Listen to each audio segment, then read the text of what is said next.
Ya chicos, bienvenidos. El tema de hoy es un tema que conglomera lo que corresponde a la parte cardíaca a nivel de neonatología, ¿sí? Y mira, siempre bueno es empezar con una pregunta.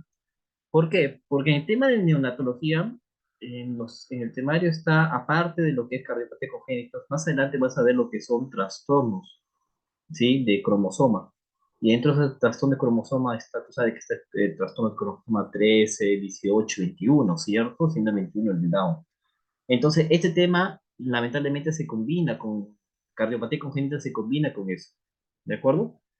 Combina. Y también se combina con lo que es crecimiento y desarrollo, ¿sí? El paciente con baja talla, paciente con alta, con estatura alta y baja, ¿de acuerdo? Porque también están lo que son los trastornos hereditarios, incluyendo el síndrome de Marfan, ¿ya? Entonces, esto es un conglomerado.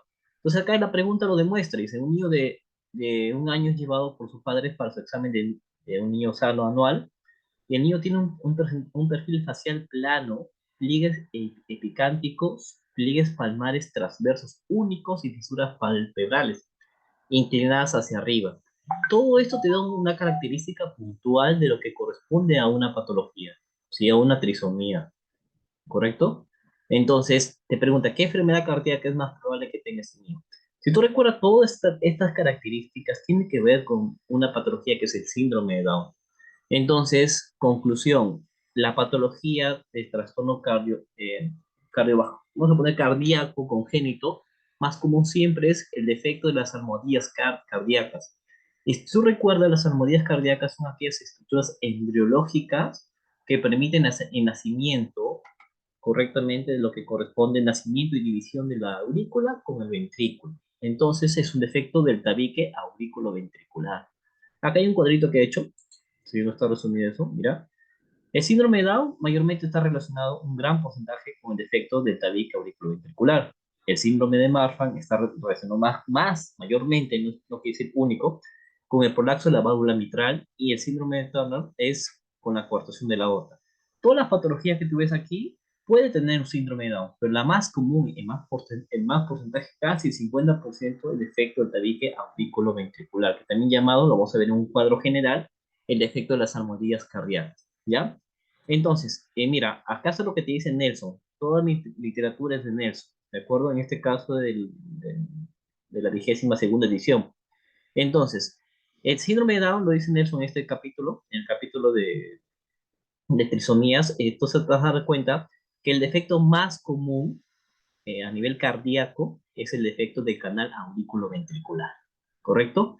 Que es el 42%. O sea, tranquilamente este porcentaje no toman en el examen.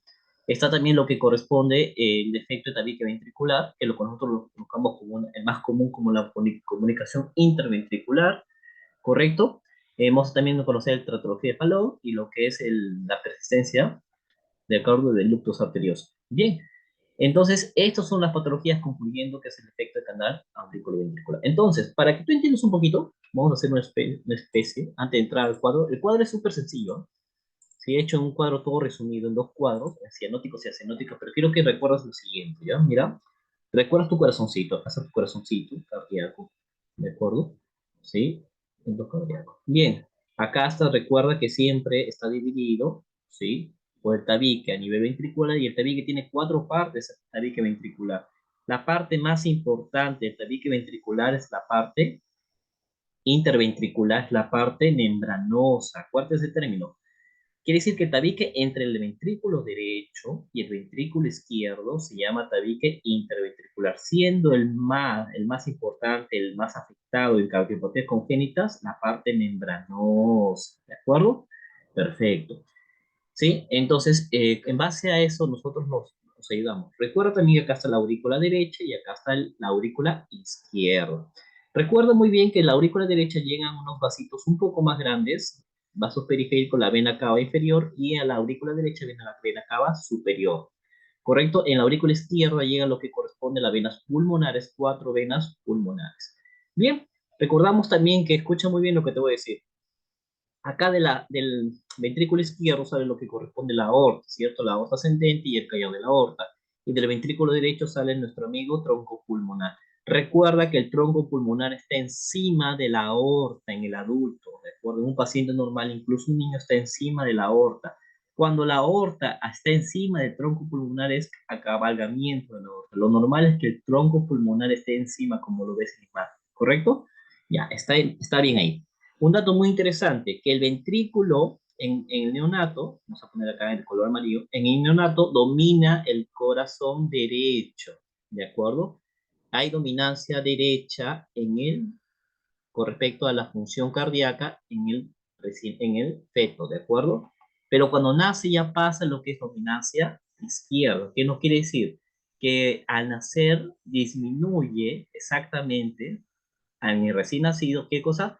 Disminuye la resistencia vascular pulmonar. Ese es el secreto que tienes que acordarte, ¿correcto? El llanto, el ingreso de aire, el ingreso de oxígeno, hace que disminuya la resistencia vascular periférica. La disminución de resistencia vascular periférica hace que la dominancia en el recién nacido sea izquierda. Es lo normal, ¿de acuerdo? Es lo normal, es lo más normal. Entonces, en ese lapso que está madurando, ¿de acuerdo? El lado izquierdo, el ventrículo derecho, recuerda que te he dicho que en el feto, ¿quién domina? La parte derecha, el ventrículo derecho. Y en el recién nacido, domina el ventrículo izquierdo. Entonces, en el feto, en la parte intrauterina, el ventrículo derecho está engrosado, casi igual que el ventrículo izquierdo. ¿De acuerdo? Pero ¿qué pasa? En el transcurso, al nacer, disminuye la resistencia vascular pulmonar, por lo tanto, el ventrículo derecho, como ya no cumple la función de dominancia, el lado derecho, tiene que adelgazarse y se adelgaza, pero este adelgazamiento demora, ¿de acuerdo? Puede demorar, ¿sí? Entonces, de que está gruesito, se hace delgadito, ¿sí? Y esa demora es la que manifiesta los síntomas tardíos que vamos a ver más adelante. Entonces, vuelvo a repetir, cuando la patología es en corazón derecho, los síntomas se demoran en aparecer. Quiere decir que viene un niño, imagínate que viene un niño, nace sano, todo bien, no hay soplos, no hay nada, pero al mes viene con problemas, que el niño no puede dormir, está irritable, ¿de acuerdo? Y tiene dificultad para respirar, ¿correcto? O viene a los 6 meses con dificultad respiratoria. ¿Qué pasó ahí? Lo que pasó es que el ventrículo derecho al inicio, como estaba en grueso, amortiguaba el defecto que va a tener de cardiopatía congénita. Pero con el pasar de los meses, hasta el año quizás, este va disminuyendo el ventrículo derecho y comienza a manifestarse la clínica. ¿Ya? Entonces, en base a lo explicado, ¿sí? Esto es lo que tienes que saber. La cardiopatía congénita, según el Nelson, se divide en dos, como todo el mundo sabe, cianóticas, acianóticas. Pero Nelson lo divide en tres grupos fisiopatológicamente, ¿de acuerdo? Los que se derivan de izquierda a derecha y los que se derivan de derecha a izquierda, ¿correcto? Y aquellas que hacen una obstrucción o un aspecto estenótico. Por ejemplo, lo que se derivan de lo que corresponde izquierda a derecha. Mira la pantalla, izquierda a derecha. Están tres patologías más comunes. La persistencia de ductos arteriosos, que es uno. El defecto de ventrículo sectal, que es la comunicación interventricular. Y el defecto de sectal atrial, que dice la comunicación interauricular. ¿Correcto? Ellos son asianóticos. Por lo tanto, los que van de derecha de izquierda a derecha son asianóticos, eso nunca te olvides. Estos señores son asianóticos, ¿correcto? No manifiesta cianosis, pero pueden complicarse en una cianosis, ¿de acuerdo? En cambio, lo que van de derecha a izquierda son los cianóticos. Entonces, una pregunta clásica que nos puede hacer es que el niño presenta de forma inicial cianosis, piensa en estas, tetralogía de Fallot, transposición de los grandes vasos arteriales y la atresia tricuspide. ¿De acuerdo? Piensa en esos tres. Si te dice que del inicio fue cianótico, piensa eso. Pero si te dice que al inicio no presentó cianosis, pero sí presentó signos clínicos de una insuficiencia cardíaca, ¿sí? Y a largo plazo se vuelve cianótico, piensa en esto de acá, que es una acianótico. ¿Correcto? Es un dato muy importante. La parte estenósica que lo refiere el Nelson es los tres tipos. La estenosis aórtica, recuerda que estenosis, no te vayan a preguntar, estenosis es un defecto de apertura. ¿Qué quiere decir? Que una válvula se tiene que aperturar, pero no se aperturó bien y ocasiona un soplo. ¿Sí? Si es en la aorta, es un soplo o los sistólicos. Disculpa, un soplo en diamante. ¿Sí? pero mayormente es un soplo a nivel de sístole, ¿ya? La estenosis pulmonar de la misma manera, o la misma coartación de la aorta. La coartación de la aorta tiene que ver con la estenosis, ¿sí? Un aspecto estenósico. Entonces, en base a eso, ya tú lo puedes dividir. Conclusión, si asianóticos son de derecha a izquierda, ¿de acuerdo? Es de izquierda a derecha, disculpen, y los cianóticos son de derecha a izquierda, ¿ya? Entonces, yo te pregunto, ¿cuál de los dos tendrá más signos de congestión? ¿El cianótico o el asianótico? El de signo de congestión sería aquellos que van de izquierda a derecha, porque van a sobrecargar más el corazón derecho, ¿de acuerdo? Entonces, en base a eso, este es el cuadrito, ¿sí? Resumido de todo lo que son los asianóticos. Entonces, los asianóticos más comunes son todo lo que ves acá. ¿Sí? Está el defecto de tabique interventricular, vamos a agrandarlo un poquito, que tiene que ver netamente con lo que corresponde, ¿sí? A la comunicación interventricular, famoso CIB. Esto representa el 25%, mientras que el defecto de tabique auricular o la comunicación interauricular representa el 10% de todos los defectos cardiogénicos. Luego le sigue el conducto arterioso permeable, que es de 5 a 10%, ¿sí? Manifestándose con la rubiola mayormente. Acuérdate, si te viene un caso clínico con la triada clásica de rubiola, si tú vas a sospechar que el problema dentro de esa triada está el conducto arterioso permeable. Pues. El defecto de la almohadilla cardíaca, almohadilla endocárdica, la que hemos mencionado, la trisomía 21, que es el defecto del canal auriculoventricular o del tabique auriculoventricular. La misma estenosis pulmonar, ¿sí? Y la coartación de la aorta, que es el 10%. Entonces, vayamos con el primero.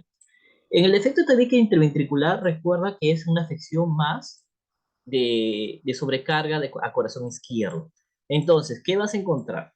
Hay cuatro tipos de tabique a nivel del ventrículo, como te mencioné: el muscular, el posterior, el subarterial y el membranoso, siendo el más afectado, el más frecuente la afección de esta cardiopatía es el tabique membranoso.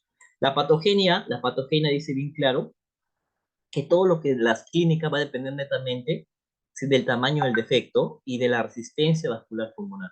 ¿Sí? De la resistencia vascular pulmonar. Recuerda que la resistencia vascular pulmonar, como te decía, va a comenzar a disminuir recién a la sexta octava semana de vida. El paciente recién va a comenzar a tener clínica a los 2 meses, al mes o a los 2 meses. El niño nace bien, sin signos de afección cardíaca congénita, pero cuando ya comienza a disminuir la resistencia a sus valores normales en nosotros o cualquier niño de corazón sin ninguna patología congénita cardíaca, entonces comienza a manifestarse los síntomas. ¿De acuerdo? Date ese dato muy importante, ¿ya? Entonces, ¿qué clínica presenta? Está subrayado de rojo. Si no dice que es un soplo en toda la sístole, PAN significa todo, el soplo de toda la sístole, tú sospecha que es un defecto de tabique interventricular. Si el cortocircuito o la afección es muy grande, ¿de acuerdo? O sea, el orificio es muy grande, el flujo va a ir flujo a la válvula mitral. Y esto prácticamente puede hacer que la resistencia vascular pulmonar se iguale con la resistencia vascular sistémica. Recuerda que cuando esto se iguala, el paciente va a disminuir su clínica de insuficiencia cardíaca congestiva y va a aumentar la cianosis. Como te decía, las acianóticas pueden evolucionar a cianóticas, claro que sí, es una complicación. Y a esa complicación se le conoce como la complicación o fisiología o síndrome de Eisenmenger. ¿De acuerdo? Eisenmenger. Ya está. ¿Cómo lo tratamos? ¿Cómo lo diagnosticamos? Recuerda que lo diagnosticamos más al paciente porque hay una afección del lado izquierdo, entonces hay una afección de crecimiento en relación a la hipertrofia ventricular izquierda, hay cardiomegalia y hay flujo, aumento de flujo en la velocidad. Recuerda que el flujo aumenta, por eso la comunicación interventricular, que es esta que estamos hablando, el defecto de tabique interventricular, es una enfermedad relacionada con aumento de flujo. Por eso algunos de sus doctores les ha dejado patologías de cardiopatías congénitas de alto flujo y de bajo flujo, porque estamos hablando si es la que aumenta en relación a la comunicación que hay del lado derecho con respecto al lado izquierdo. Entonces, el tratamiento dice que un tercio de los pacientes se cierran espontáneamente, pero en sí el tratamiento es quirúrgico, ¿de acuerdo? Muy bien, pasamos al defecto tabique auricular. Recuerda que el defecto tabique auricular está lo que es la silla, ¿verdad? La comunicación interauricular. Hay tres tipos: el primo, el segundo y el defecto seno-venoso. Esto de acuerdo es algo neurológico, ¿de acuerdo? Que en otra clase lo haremos. Pero la cosa puntual es acá que es falla del crecimiento sectal, ¿sí? O la parte sectal que tenía que haberse degradado no se ha degradado. Entonces, esto me conlleva de acuerdo, que la clínica del paciente sea lo que está principalmente subrayado de amarillo, de verde. Este desdoblamiento fijo del segundo ruido cardíaco, te voy a explicar cómo ocurre este desdoblamiento fijo. Escucha muy bien. Sí, lo vamos a hacer acá, algo fisiopatológico, algo acá. No, este no, disculpen. Ya está. Presta atención, ¿ah? Mira, ¿cómo ocurre? ¿Sí? Tienes tu corazoncito. Tienes tu corazoncito. Presta atención, ¿ya? Vamos a ponerlo de amarillo. Tienes tu corazoncito. ¿Ya? Tienes tu corazoncito. Perfecto. Tú sabes que acá está tu aorta y acá está tu tronco pulmonar. Perfecto. Estas válvulas son válvulas semilunales. Cuando el cierre de estas válvulas semilunales, que hablamos de la válvula aorta, este sería la válvula aorta y esta sería la válvula semilunar pulmonar. ¿De acuerdo? Muy bien. El cierre de estas dos válvulas ocasiona el segundo ruido cardíaco. Repito, el cierre de estas dos válvulas ocasiona el segundo ruido cardíaco. Eso fuerte muy bien tu ciclo cardíaco. Entonces, ¿qué pasa cuando tú inspiras? Cada vez que nosotros inspiramos, el ventrículo derecho se va a aumentar lo que es su precarga. Quiere decir que el ventrículo derecho se va a aumentar su diámetro, su capacidad, cada vez que inspiramos. ¿Correcto? Bien, es lo normal. ¿Sí? Y esta inspiración hace que aumente la resistencia a nivel de las venas, de las válvulas pulmonares. Perfecto. Muy bien. Pero qué pasa en este paciente con una comunicación interauricular? ¿Sí? En una silla. Es exactamente este paciente vas a hacer que este ensanchamiento, este aumento de precarga del ventrículo derecho sea constante. No solamente sea en inspiración, sino sea en toda la respiración. Lo normal en el segundo ruido cardíaco, que se cierre primero la válvula aórtica. Se cierra la válvula aórtica y luego se cierra la válvula pulmonar. ¿De acuerdo? Pero ¿qué pasa? Esto es lo normal. Lo normal. Pero esto ocurre en la inspiración. Cada vez que nosotros inspiramos. Pero ¿qué pasa en un paciente que tiene esta afección de comunicación entre las aurículas? Se cierra primero la válvula aórtica y se demora un poco en, mira la distancia, en cerrarse la válvula pulmonar. Este defecto, digamos, o este alargamiento del tiempo de cierre de la válvula pulmonar en toda la respiración, sea inspiración o expiración, es lo que ocasiona, ¿sí? El desdoblamiento fijo. Desdoblamiento fijo. ¿En dónde? En el segundo ruido cardíaco. Porque recordamos que el segundo ruido cardíaco es ocasionado por el cierre de la válvula semilunar, o sea, aórtica y pulmonar. Entonces, en base a eso, es lo característico acá, ¿sí? En lo que corresponde, vamos a ver acá. En el defecto tabique auricular o la comunicación interauricular, si nos dicen en el examen, se ubica en la expresión física, el examen físico de doblamiento fijo de CO2, ya, es obvio que es un defecto tabique auricular. Es obvio. ¿De acuerdo? Esa sería la respuesta, cantada. ¿Y por qué ocurre eso? Por la sobrecarga del ventrículo derecho. Entonces te das cuenta que, en conclusión, el defecto tabique interventricular, hay sobrecarga en el ventrículo izquierdo, pero en el defecto tabique entre las aurículas es sobrecarga del ventrículo derecho. ¿Correcto? Y ahí sacas tu clínica de la insuficiencia cardíaca congestiva derecha y insuficiencia cardíaca congestiva izquierda. ¿Correcto? Siendo la derecha, tú sabes que es aumento de la presión vascular y todo lo que es corazón derecho.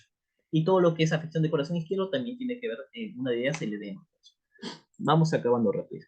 El conducto arterioso permeable es más manifestado, recuerda, en niñas, y está como un antecedente muy importante de la rubiola. Y te das cuenta que también se ocasiona porque aumenta el flujo de sanguíneo pulmonar. Entonces, el conducto arterioso pulmonar es de alto flujo pulmonar. Entonces, ¿cuál es lo característico? La presión del pulso ensanchado. ¿De acuerdo? Cuando tú le tomas la presión radial al paciente, lo vas a encontrar que entre pulso y pulso va a haber mucho tiempo de distancia, ¿correcto? Y va a haber un soplo continuo. Cuando hablan de un soplo continuo, te habla de un soplo holo, ¿de acuerdo? Holo, como si fuera una máquina, sí. Holo sistólico, fuera una máquina a vapor, algo así, un sonido característico tiene. Y lo que viene en el examen, y he visto algo de preguntas, que es el precordio hiperdinámico. ¿Qué es el precordio hiperdinámico? Que tú solamente colocando la mano en el tórax de tu paciente logras percibir las vibraciones, ¿sí? Los frémitos, para ser exactos.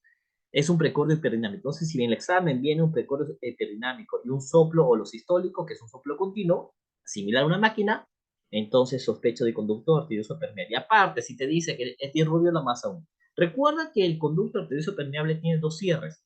Un cierre funcional y un cierre anatómico. El cierre funcional o fisiológico ocurre en la primera 24 horas hasta el tercer día, 72 horas. Pero el cierre anatómico de este conducto arterioso ocurre hasta máximo 60 días. Imagínate la diferencia. ¿Y quién lo cierra? Acuérdate muy bien. Cuando tú quieres cerrar un conducto arterioso permeable, puedes usar lo que es los fármacos como el ibuprofeno, ¿de acuerdo? Y la indometacina cierran el conducto arterioso permeable. Por eso un niño no puede venir el caso clínico en el examen. Paciente, madre ha estado consumiendo indometacina. Sospeche el conducto arterioso se ha cerrado antes, ¿sí? O evitar el cierre antes. ¿Cuáles son las estructuras químicas que evitan el cierre de este conducto arterioso permeable? Las prostaglandinas. Por eso un niño prematuro tiene abundantes prostaglandinas. Ya está, bien. Entonces, en el examen físico, en los exámenes de imagen, ya está el TKG con su radiografía y su eco. Bien, en lo que es defecto de anomalías endocárdicas, muy común y más frecuente en lo que es síndrome de Down, recuerda que aquí hay una válvula auriculoventricular común. Quiere decir que no se ha diferenciado entre válvula mitral y tricuspide. Recuerda, hay una sola válvula nada más. ¿Correcto? Y esto mayormente ocasiona un crecimiento deficiente. Por eso cuando tú hemos estudiado lo que es el crecimiento y desarrollo en lo que corresponde a estatura corta, ¿sí? En lo que es relación a crecimiento, ahí va a estar lo que es el defecto de las válvulas endocárdicas en relación con los síndrome de Down, ¿de acuerdo? Ya está. En lo que es estenosis pulmonar, súper sencillo, este es, mayormente vas a ver una afección de lo que es la salida de la arteria pulmonar del ventrículo derecho. Recuerda que estenosis es defecto de apertura, no se ha aperturado bien, y esto me ocasiona una disnea de esfuerzo, y hay síntomas cianóticos siendo una cardiopatía congénita acianótica. La coartación de la aorta, muy importante. La coartación de la aorta, recuerda que aparecen mayormente los síntomas a las 2 semanas. ¿Y cuál es la diferencia? Aquí está, los pulsos. Tú sabes que es normal es que tus pulsos de miembros inferiores sean mayores ligeramente a tus miembros superiores. Pero aquí en la cortación de la aorta no. Los pulsos de los miembros inferiores y la presión arterial de los miembros inferiores es menor que de los miembros superiores. Debe ser al revés. Entonces, en el examen nos dice que el paciente cientificado que el pulso pedial es menor que el pulso arterial, radial, entonces sospechen una coartación de la aorta. Eso es lo importante, ¿ya? ¿Y cómo lo trato? Con su prostaglandina segunda. Recuerda que hace la prostaglandina, van a aperturar el conducto arterioso, ¿sí? Y lo van a hacer, lo van a aperturar y eso me va a dar una vía accesoria de irrigación para evitar la isquemia y la muerte súbita del paciente. Bien, entonces en base a eso, acá está lo que es la comunicación interauricular, ¿correcto? Vemos acá cómo pasa de corazón izquierdo a corazón derecho, porque hemos dicho que las acinóticas son de izquierda a derecha. Mira, date cuenta cómo pasa y aporta ejemplo de 3 litros, ¿sí? Y le da la saturación de 80 a 85 la saturación, ¿sí? ¿Correcto? Y esto me va a ir que elimine sobrecarga sobre el ventrículo derecho y elimina un aumento de flujo en el tronco pulmonar. Este número 6 debe ser número 3, chicos. ¿De acuerdo? Lo normal es que sea el número 3. Y acá en la comunicación intraauricular es 6. Quiere decir que hay una sobrecarga en el corazón derecho. Correcto. Recuerda que el gasto cardíaco es normal. ¿Ah? No vayan a preguntar. ¿El gasto cardíaco se altera en las cardiopatías congénitas? No se altera. ¿Ya? No se altera. Perfecto.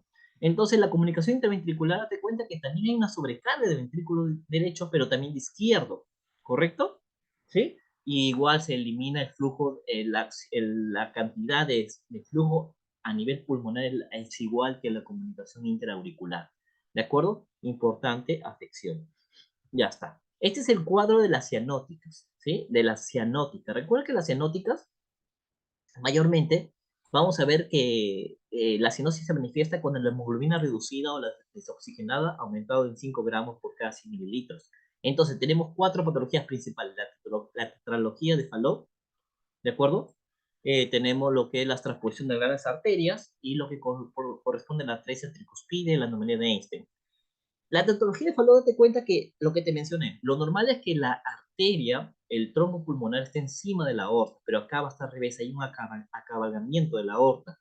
Por lo tanto, si el trombo pulmonar está abajo de la arteria aorta, esto va a ocasionar que el ventrículo derecho tenga mayor resistencia, mayor poscarga, por lo tanto va a haber hipertrofia del ventrículo derecho. La salida del flujo sanguíneo va a tener dificultad de apertura de la válvula semilunar pulmonar, hay estenosis de la arteria pulmonar. ¿sí? Y hay un defecto también que ventricular, una comunicación entre el ventrículo derecho con el izquierdo. Entonces, esto me manifiesta los soplos característicos, un soplo en estenosis pulmonar. Si te viene no viene en el examen soplo estenosis pulmonar, ya sabes que hablamos de la posible tetralogía de Fallot. Y algo muy interesante, también hay retraso de crecimiento y desarrollo. Por eso menciono, este tema se es íntimamente con lo que son cromosopatías y lo que es desarrollo de crecimiento, ¿sí? Alteración del crecimiento y desarrollo. Todos los temas en sí se enlazan. Por eso, si viene un paciente que dice que en los últimos 2, 3 meses, el niño de 7, 8 meses no está evolucionando, le hace la comparación de la tabla lo que corresponde, si a la canalización de lo que corresponde al crecimiento, si te vas a dar cuenta que hay deficiencia y puede ser la causa de esa deficiencia, de la alteración, la tetralogía de Fallot. Sí, recuerda que en la radiografía vemos un corazón en forma de bota, es algo característico y esto mayormente es por lo que se crea una arteria, ¿sí? Una arteria pequeña que es la arteria pulmonar principal. ¿Sí? Y la prevención simplemente hay que evitar que el paciente se deshidrate rápidamente. ¿Sí? Esa es la prevención. La transposición de las grandes arterias es un dato muy interesante. ¿Por qué? Porque acá la aorta surge del ventrículo derecho. ¿Qué quiere decir? Tú sabes que hemos dicho en el inicio de la clase, hemos dicho que la aorta, ¿en dónde sale? Del ventrículo izquierdo, lo normal, y la arteria pulmonar sale del ventrículo derecho. Acá en la transposición de las grandes arterias al revés, la arteria aorta sale del ventrículo derecho y la arteria pulmonar sale del ventrículo izquierdo. Si hay una discordancia ventrículo arterial. Por lo tanto, ¿cuál es lo característico que nos van a preguntar en el examen? Las famosas taquimias silenciosas. Y eso, si no viene una taquimia silenciosa, quiere decir que el paciente va a tener una frecuencia respiratoria elevada, de 40 o 45, estamos hablando de niños pequeños. Entonces, de 40, de 50 o 60 frecuencia respiratoria, entonces está relacionado con la transfusión de grandes vasos. Y la 3 tricuspida, simplemente vamos a ver que mayormente es la forma más grave de la parte de aspectos cianóticos y hay un ventrículo derecho hipoplásico. Aquí vas a encontrar una disminución de flujo sanguíneo pulmonar. Por eso, cuando tú te preguntes cuáles son las patologías cianóticas de bajo flujo pulmonar, acá tenemos la atresia tricuspidia. Y la anomalía de Einstein, date cuenta que es un defecto en lo que es la válvula tricuspidia, ¿sí? Está anómala. Y esto va a ocasionar que el ventrículo derecho sea pequeño, lo va a dividir al ventrículo derecho. ¿Cómo lo dividir? Mira, ahí está. Esta es la anomalía de Einstein. ¿Cómo lo divide? Lo divide al ventrículo derecho en una porción ventricular, ¿sí? Grande y una porción ventricular pequeña, ¿correcto? Esta división hace la anomalía de Einstein, ¿correcto? Ya está. Entonces, no puede ser un ventrículo derecho atrializado. ¿Qué quiere decir? Que se va a formar en forma de un triángulo, pero va a ser con paredes delgadas. Recordamos que eso no conviene a recién nacido. ¿De acuerdo? Porque conforme nace, disculpe, pasa el tiempo de nacimiento, comienza a adelgazarse recién las paredes del ventrículo derecho.